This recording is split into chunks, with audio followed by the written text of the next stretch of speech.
আজ রবিউল আউয়াল মাসের প্রথম রাত। এ রাত্রে আল্লাহ সুবহানাহু তাআলার এই শক্তিশালী নাম যদি কেউ 133 বার পড়ে, রাত্রে তার ভাগ্য পরিবর্তন হয়ে যাবে এবং চারদিক থেকে সুসংবাদ আসতে শুরু করবে।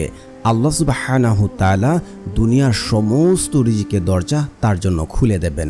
সে অল্প দিনে ধনী সম্পদশালী হয়ে যাবে ইনশাআল্লাহ, কারণ আমলটি বহুবার পরীক্ষিত।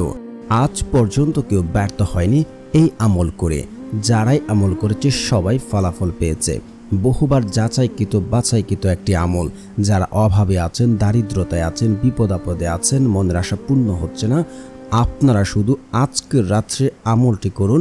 কাল সকাল থেকে চারদিক থেকে সুসংবাদ শুনতে পারবেন ইনশাআল্লাহ। যদি টেনে টেনে ভিডিও দেখেন, কোথাও পয়েন্ট মিস হলে কাজে আসবে না।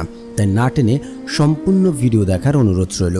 আর যারা এখনও চ্যানেলটি সাবস্ক্রাইব করেননি, দয়া করে চ্যানেলটি সাবস্ক্রাইব করে পাশে থাকবেন।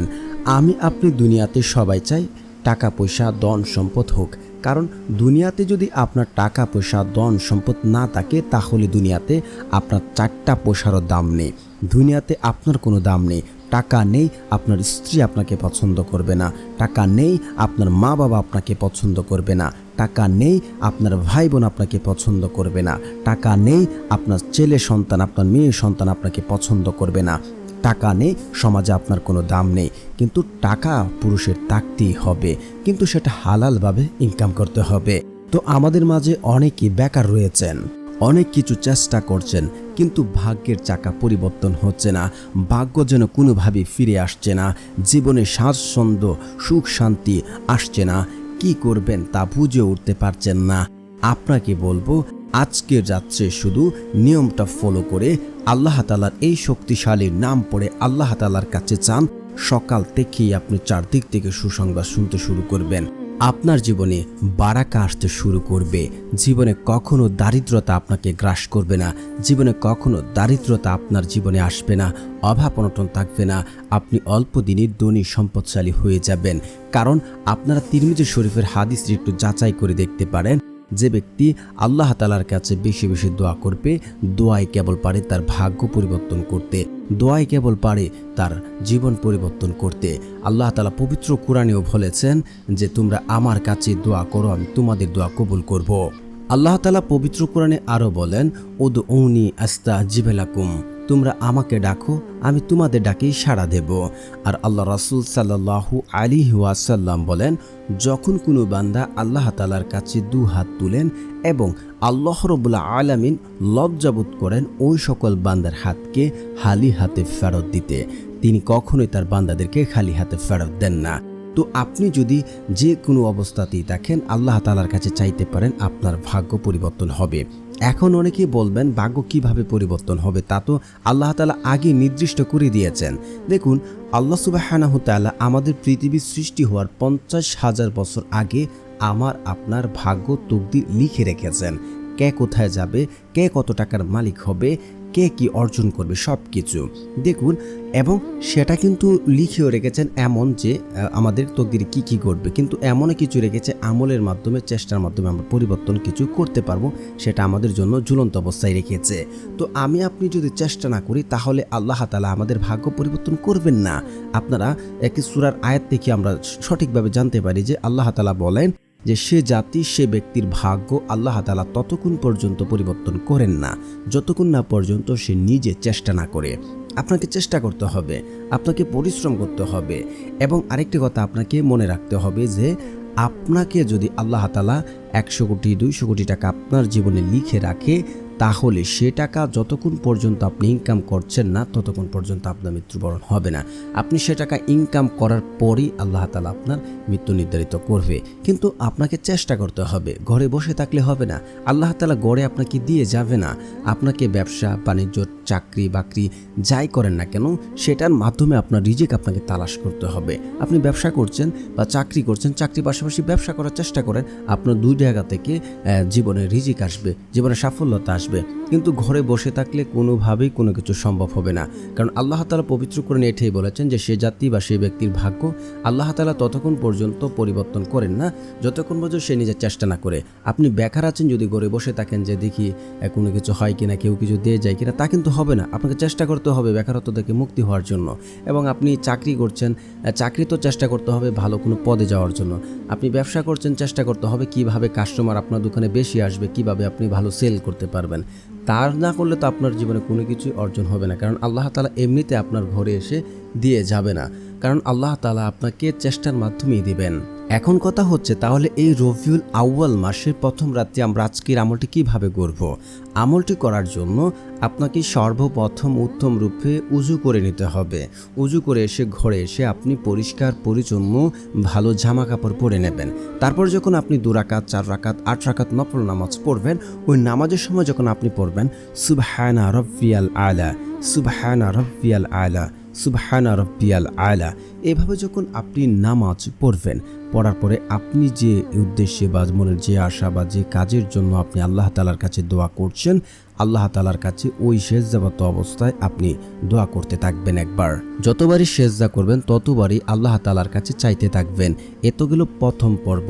তারপর নামাজ শেষ করে আপনি ইস্তেগফার পড়বেন। আরেকটি কথা বলে রাখতে চাই যে ওই সময় কিন্তু আল্লাহ তার বান্দার সাথে সরাসরি সম্পর্ক স্থাপন করেন, মানে আল্লাহ তার বান্দার কাছে সরাসরি সম্পর্ক রাখেন এবং ওই সময় আল্লাহ তার নিজে তার বান্দাদেরকে ডাকতে থাকেন, কার কি লাগবে, কার অভাবে আছে, কে দারিদ্রতায় আছে, কে অসুস্থতায় আছে।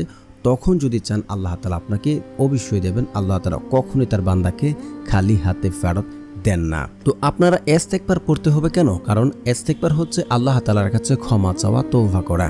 আপনারা সূরা নূহ আয়াত নাম্বার 10 থেকে 12টা একটু যাচাই করে দেখবেন। আল্লাহ তাআলা বলছেন যে ব্যক্তি আল্লাহ তাআলার কাছে ক্ষমা চাইবে, আল্লাহ তাআলার কাছে ফিরে আসবে, আল্লাহ তাআলা ওই ব্যক্তির ধন সম্পদ সন্তান সন্তুষ্টি দিয়ে ভরিয়ে দেবেন। আর যদি আপনি বেশি বেশি ইস্তেগফার করেন বা ইস্তেগফার পড়েন, আপনারা আবু দাউদ হাদিস নাম্বার 1518 দেখবেন যে ব্যক্তি বেশি বেশি ইস্তেগফার পড়ে আল্লাহ তাআলা তাকে মুস্তেজাবুদ দাওয়া বানিয়ে দেন। মুস্তেজাবুদ দাওয়া হলে লাভটা কি? আপনি আল্লাহ তাআলার কাছে 2 হাত তুলে দোয়া করতে দেরি হবে, যে কোনো দোয়া আল্লাহ তাআলার সাথে সাথে তা কবুল করে নেবেন। সুবহানাল্লাহ। এবং যে ব্যক্তি বেশি বেশি ইস্তেগফার পড়বে, যদি তার সংসারে বর্তমানে স্টিল নাও অভাব, দারিদ্রতা, বিপদ আপদ, যে কোনো বিপদ হোক, তা দূর করে দেবেন। শুধু অন্তর থেকে পড়লে হবে, কিন্তু মন থেকে শুধু পড়লাম আস্তাগফিরুল্লাহ আস্তাগফিরুল্লাহ, তাহলে কিন্তু কাজে আসবে না। আপনাকে মন থেকে পড়তে হবে এবং আল্লাহ তাআলা আপনাকে এমন সকল জায়গা থেকে, এমন সকল উৎস থেকে রিজিকের ব্যবস্থা করবেন যা সে কোনোদিন কল্পনা করেনি এবং সে চিন্তাও করেনি। অবশ্যই আপনার একিন এবং ইখলাসের সাথে আপনার ইস্তেগফার পড়বেন 21 বার। আস্তাগফিরুল্লাহ আস্তাগফিরুল্লাহ আস্তাগফিরুল্লাহ আস্তাগফিরুল্লাহ। আপনার আস্তাগফিরুল্লাহ আস্তাগফিরুল্লাহ পড়বেন না, উচ্চারণ হয় না, তাহলে দোয়া কাছে নাও আসতে পারে। তারপরে হচ্ছে আপনারা পড়ে নেবেন একবার আয়াতুল কুরসি। আল্লাহু লা ইলাহা ইল্লা হুয়াল হাইয়ুল কাইয়্যুম লা তাখুযুহু সিনআতু ওয়া লা নাওম লাহু মা ফিস সামাওয়াতি ওয়া মা ফিল আরদ মান যাল্লাযী ইয়াশফাউ ইনদাহু ইল্লা বিইজনিহি ইয়া'লামু মা বাইনা আইদিহিম ওয়া মা খালফাহুম ওয়া লা ইউহিতুনা বিশাইইম মিন ইলমিহি ইল্লা বিমা শাআ ওয়াসি'a কুরসিয়ুস সামাওয়াতি ওয়াল আরদ ওয়া লা ইয়াউদু হিফযুহুমা ওয়া হুয়াল আলিয়্যুল আযীম। তারপরে হচ্ছে আপনারা পড়ে নেবেন দুরূদ শরীফ, কারণ দুরূদবিহীন দোয়া কখনোই কবুল হবে না, আপনি যাই কিছু করেন না কেন। কারণ রাসূল সাল্লাল্লাহু আলাইহি ওয়াসাল্লামের উপরে আপনি দুরূদ পড়েননি মানে আপনার দোয়া গ্রহণযোগ্য হবে না, কাজে আসবে না। তাই আপনাদেরকে দুরূদ পড়তে হবে। যারা দুরূদ ইব্রাহিম পারেন না, আপনারা এই ছোট্ট দুরূদ প্রথমে 3 বার পড়বেন। সাল্লাল্লাহু আলাইহি ওয়াসাল্লাম, সাল্লাল্লাহু আলাইহি ওয়াসাল্লাম, সাল্লাল্লাহু আলাইহি ওয়াসাল্লাম। তারপর দোয়া শেষে আবারও 3 বার দুরূদ শরীফ পড়বেন। সাল্লাল্লাহু আলাইহি ওয়াসাল্লাম, সাল্লাল্লাহু আলাইহি ওয়াসাল্লাম, সাল্লাল্লাহু আলাইহি ওয়াসাল্লাম। তারপরে হচ্ছে আপনারা একবার সূরা ফাতিহা পড়বেন। বিসমিল্লাহির রহমানির রহিম, আলহামদুলিল্লাহি রাব্বিল আলামিন, আর রহমানির রহিম, মালিকি ইয়াউমিদ্দিন, ইয়্যাকা না'বুদু ওয়া ইয়্যাকা নাস্তাঈন, ইহদিনাস সিরাতাল মুস্তাকিম, সিরাতাল্লাযীনা আন'আমতা আলাইহিম গায়রিল মাগদুবি আলাইহিম ওয়ালাদ-দাল্লিন, আমিন। তারপরে হচ্ছে আপনারা 10 বার সূরা ইখলাস পড়বেন। বিসমিল্লাহির রহমানির রহিম, কুল হুয়াল্লাহু আহাদ, আল্লাহুস সামাদ, লাম ইয়ালিদ ওয়া লাম ইউলাদ ওয়া লাম ইয়াকুল লাহু কুফুয়ান আহাদ। তারপর হচ্ছে যারা ঋণগ্রস্ত আছেন, ঋণ পরিশোধ করতে পারছেন না, পাহাড় সম পরিমাণ ঋণ হয়ে গেছে, তাহলে আপনারা এই দোয়াটি 3 বার পড়বেন। আল্লাহুম্মা কফিনি বিহালালিকা ওয়ান হারামিকা ওয়া আগনিনি বিফাদলিকা আম্মান সিওয়াক। তারপর আমি আবারও পড়ছি, আল্লাহুম্মা কফিনি বিহালালিকা ওয়ান হারামিকা ওয়া আগনিনি বিফাদলিকা আম্মান সিওয়াক। তারপর হচ্ছে আপনারা আল্লাহ তাআলার এই শক্তিশালী নামটি পড়ে নেবেন। তো প্রিয় বন্ধুরা, যারা এই চ্যানেলটি সাবস্ক্রাইব করবেন তাদের মনের আশা পূর্ণ হবে, কারণ যাদের মন ভালো তারা অন্যদের সহযোগিতা করেন, আল্লাহ তাআলা তাদের মনের আশাগুলো পূর্ণ করে দেন। আল্লাহ সুবহানাহু তাআলার সেই শক্তিশালী নামটি হচ্ছে ইয়া মুজিবু, ইয়া মুজিবু, ইয়া মুজিবু। আর যে ব্যক্তি ইয়া মুজিবু পড়ে আল্লাহ তাআলার কাছে কোনো দোয়া করেন, আল্লাহ তাআলা ওই ব্যক্তির দোয়ার সাথে সাথে যা দোয়া করেছেন কবুল করে নেন।